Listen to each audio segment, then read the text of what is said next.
We saw the need from a front row seat. As product leaders at FireEye Mandiant, we saw this complete lack of purpose-built tooling to detect and respond to threats. No one's a cloud expert right now, and there's actually a massive shortage in finding cloud experts. I always call it the cross between the Tooth Fairy and the Yeti. Every environment I've been in has a CSPM. We still see attackers. I could tell you every breach I've ever worked, they've had a vulnerability management program. Tooling wasn't sufficient, and the skill gap was very large. The big insight that we had was really thinking about security very differently in the cloud, which was using identity as a new approach to finding these new patterns of evil. Core to what we do is identity attribution and grouping activity into sessions. Those two things make all the magic for us. Permiso blends together the concept of understanding the identities in the environment, their configuration, and then what they're actually doing. As bad guys start to want to exploit those environments for their own financial gain or espionage, that's when we really kick in. Companies will know if they're breached, if they have Permiso rolled out broadly, and they'd actually know what's going on in their environment. We did close to 200 customer interviews before we even spent a single dime on the company. At this stage, we've raised a great amount with a great set of investors.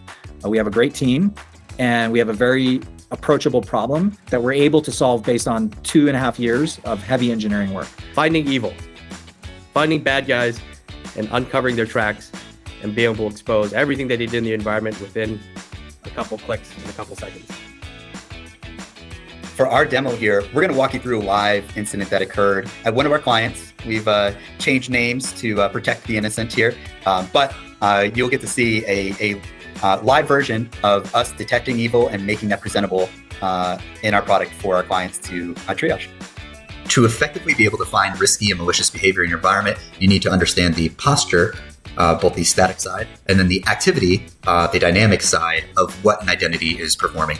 Paul Martin here in this case has an access anomaly as their initial access in this compromise that we discovered. There's an access key compromise associated with this. The attacker then used these credentials to escalate privileges using a classic Rhino privilege escalation technique that escalated their privilege to a high blast radius, which now allows them to create other identities.